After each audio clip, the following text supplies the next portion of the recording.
Mexico City is among the world's most densely populated urban areas, so the size of its traffic problem is no real surprise.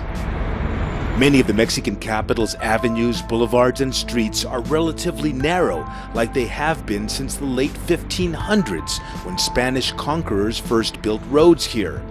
Modern-day Mexico City's traffic problem is growing. A look at rush hour traffic here in the Mexican capital. Over the last 15 years, according to government statistics, the number of registered vehicles here has grown more than 120%, and now there are nearly 5 million cars in Mexico City.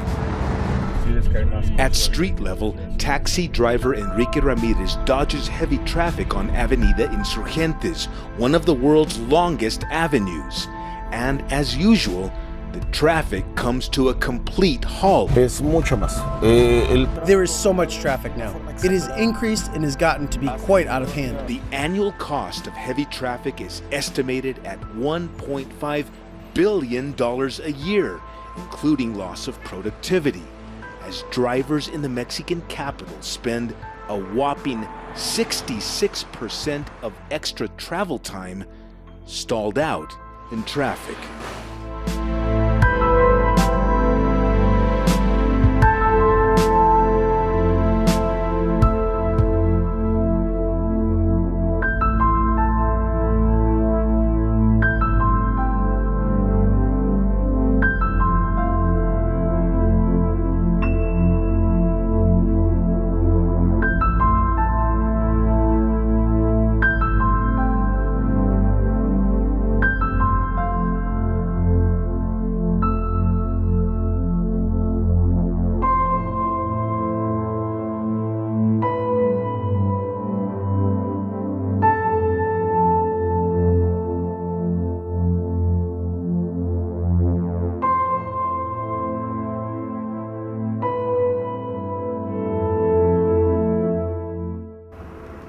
它空气污染太厉害，你像是生病来的以后，绝对是很痛苦的。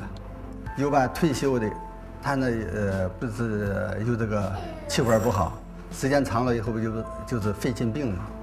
你像跟我岁数一般大的，你像这些差不多的，你像好多人呢，他有些个不是就是由于气管感染，他这个干活啥，这个重体力活有时候就干不了了。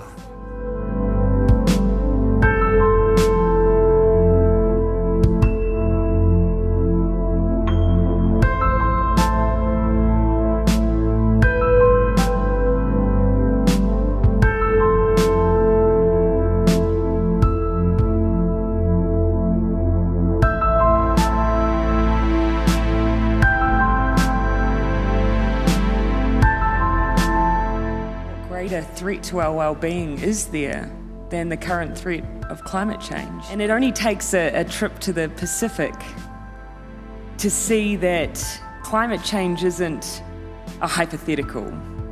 And you don't have to know anything about the science or even have an argument about the science to have someone from one of the Pacific Island nations take you to a place where they used to play as a child on the coast and show you where they used to stand and now where the water rises. Dunn's heart breaks every day. He can only watch as his family land and ancestral graveyard is swallowed by the sea.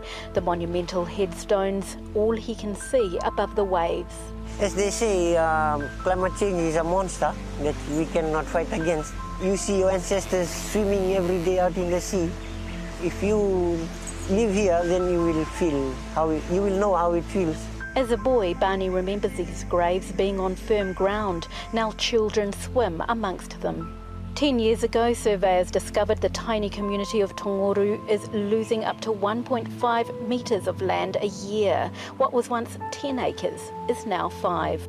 We keep moving back. Now we have no other place to move back. So this is it.